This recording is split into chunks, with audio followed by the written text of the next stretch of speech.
ہم نے دیکھا ہے فیس بک پر بھی مختلف مجلوں میں مختلف رسائل میں یہ بحث ہوتی ہے کہ غامدی صاحب کی جو پرانی آراء تھیں وہ اتنی مختلف اتنی منفرد تھیں، آج جو وہ بات کر رہے ہیں اس سے اسلوب بھی مختلف تھا، ان کا طرز استدلال بھی مختلف تھا اور نتیجہ فکر بھی مختلف تھا۔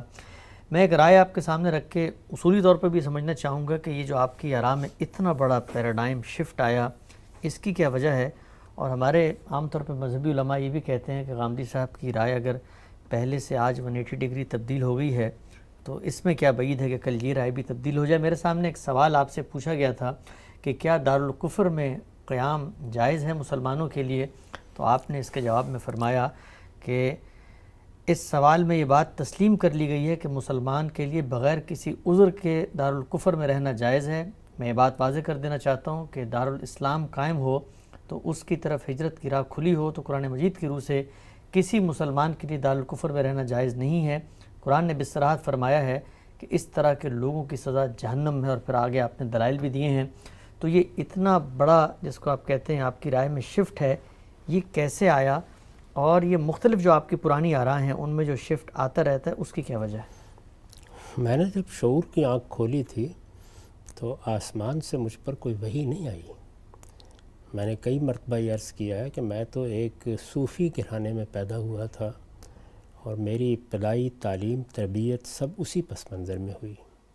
میں نے ابتدا میں جو کتابیں پڑھیں، جو شاعری پڑھی، جس ادب کا مطالعہ کیا، وہ سب ہمارا صوفیانہ ادب تھا۔ یہی شیخ عطار، یہی رومی، یہی ثنائی، انہی لوگوں کی چیزیں پڑھتے ہوئے میں نے شعور کی آنکھ کھولی ہے۔ اس کے بعد جب ایک مذہبی پس منظر رکھنے والا شخص آگے مذہب کو جاننا یا سمجھنا چاہتا ہے تو وہاں بھی یہ نہیں ہوتا کہ چشم زدن میں وہ اس کے سارے حقائق کو پالے۔ میں نے یہ بات بھی کئی مرتبہ بیان کی ہے کہ مدرسے ہی کے زمانے میں بعض شخصیات مجھے اپنی طرف متوجہ کرنے میں بہت کامیاب ہوئیں۔ جو ماضی کی بڑی شخصیات ہیں ان سے قطع نظر مولانا ابوالکلام آزاد، علامہ اقبال، شبلی، یہ ظاہر ہے کہ اپنے زمانے کے بڑے لوگ تھے اور ہمارے قریب کے زمانے سے تعلق رکھتے تھے۔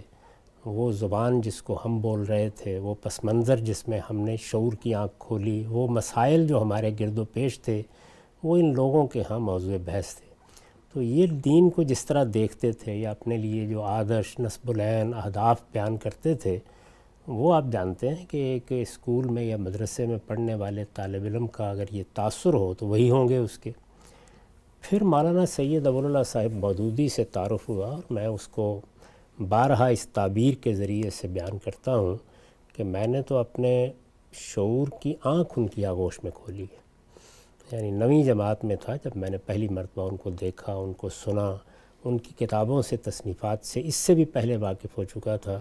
تو جو تعبیر دین کی وہ کر رہے تھے، اگر آپ اس وقت کے لحاظ سے دیکھیں اور ایک طالب علم کو دیکھیں کہ جو ان کی کتابیں پڑھ رہا ہے اور وہ ابوالکلام سے اور اقبال سے اور شبلی سے اور اسی طرح کی جو دینی روایت ہے اس سے بھی واقف ہو چکا ہوا ہے، اس پر کیا اثرات ہوں گے؟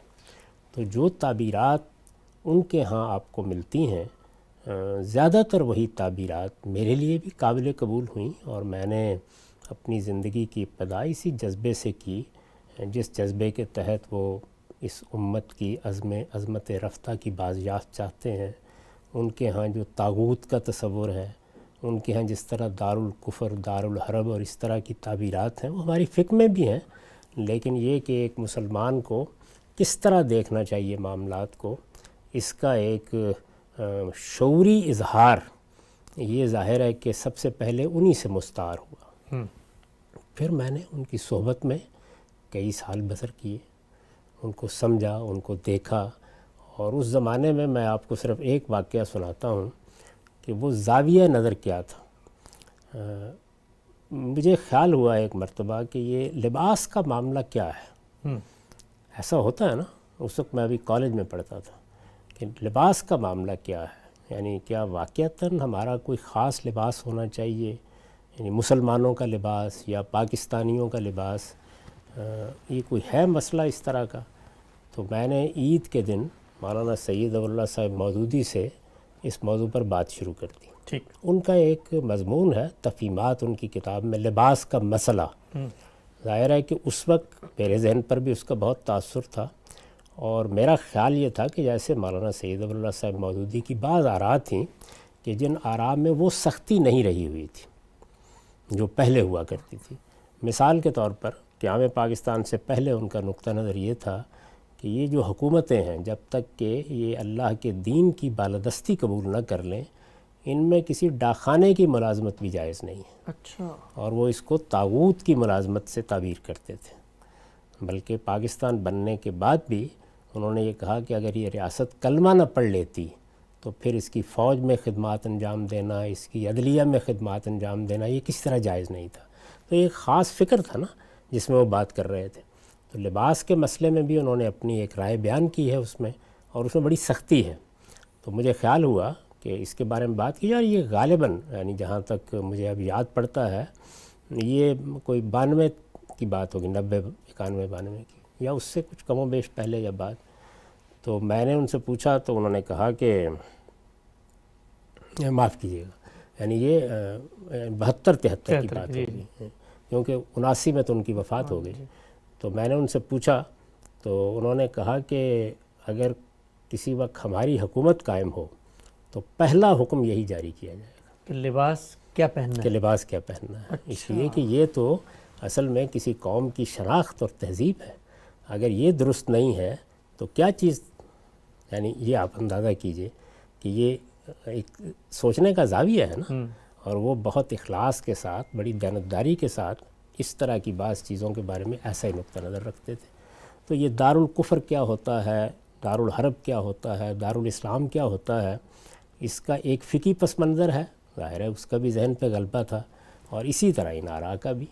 تو اس کے پس منظر میں انہی چیزوں کو دین سمجھتا بھی تھا، بیان بھی کرتا تھا، اور اس کے اوپر وہ شدت بھی موجود تھی جو عام طور پر مذہبی لوگوں میں یا مذہب سے وابستہ لوگوں میں یا مذہبی تحریکوں میں کام کرنے والوں کے یہاں ہو جاتی ہے. ابھی پچھلی دنوں میں نے مولانا وحید الدین خان صاحب کے بارے میں بات کرتے ہوئے عرض کیا تھا کہ ایک جلیل القدر اور ایک عظیم ہستی ہونے کے باوجود بعض چیزوں میں جب انہوں نے دعوت کو اپنا اصل موضوع بنا لیا تو ایک انتہا پسندی پیدا ہو گئی. تو یہ ہمارے ہاں بھی موجود تھی، اور یہ ساری چیزیں جتنی ہیں ان میں سے گزرتے ہوئے پھر یہ ذوق پیدا ہوا کہ دین میں تحقیق کی جائے. اور میں اس بات کا اعتراف کرتا ہوں کہ میں اس جانب متوجہ نہ ہوتا، اس لیے کہ میری اس وقت زیادہ دلچسپی فلسفے سے، ادب سے اور اس طرح کے بعض چیزوں سے تھی. یہ میرے جلیل القدر استاذ کا فیض ہے کہ انہوں نے مجھے قرآن مجید سے محبت کی طرف آمادہ کیا، قرآن کی اہمیت مجھ پر واضح ہوئی، اور پھر میں قرآن مجید کے لیے یکسو ہو گیا. تو اب پھر کوئی 20 سال تک میں نے اس کو اپنے غور و فکر کا موضوع بنایا. 1990 میں میں نے اپنی کتاب میزان لکھنا شروع کی ہے. تو اس میں زمین و آسمان میں تغیرات ہوئے، تبدیلیاں ہوئیں. میں ایک دوسرے فکر کے تمام اطلاقات اور اس کے تمام جو پہلو تھے ان پر آہستہ آہستہ کام کرتے ہوئے اب واضح طور پر بہت سے نتائج تک پہنچ گیا.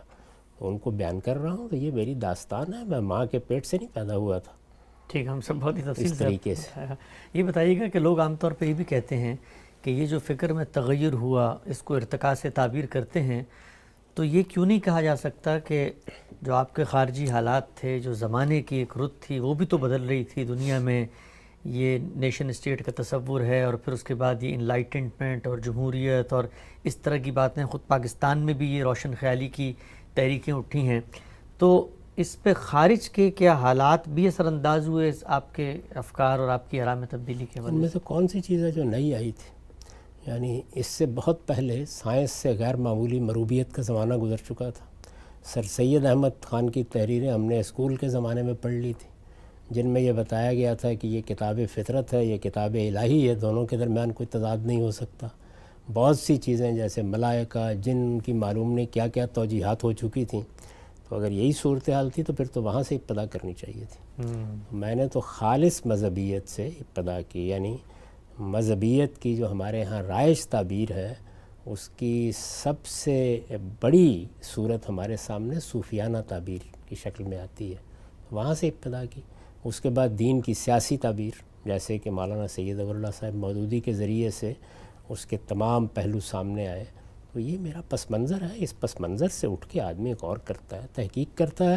باقی رہ گئی یہ بات کہ فلاں چیز باعث بنی، فلاں چیز باعث بنی، بے شمار چیزیں غور و فکر کا باعث بنتی ہیں. یعنی آپ کے غور و فکر کا باعث بسا اوقات ایک سوال بن جاتا ہے.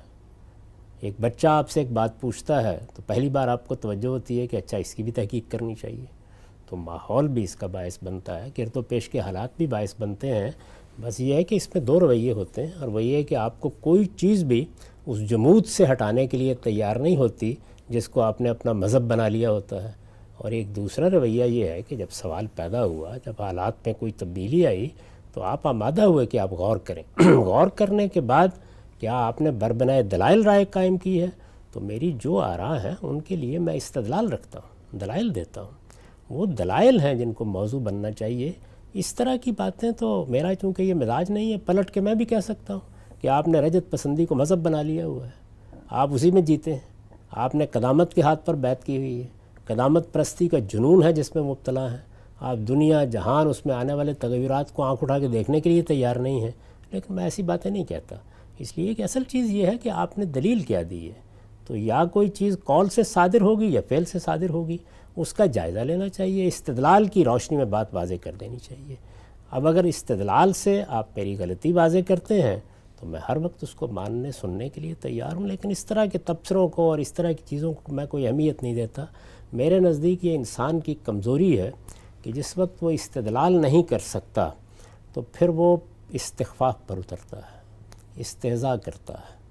پھر اس کے بعد وہ یہ کوشش کرتا ہے کہ کسی نہ کسی طریقے سے لوگوں کو اس طرف سے ہٹایا جائے. پھر وہ پروپیگنڈے کے طریقے اختیار کرتا ہے، لوگوں کے محرکات تلاش کرنے کی صحیح کرتا ہے.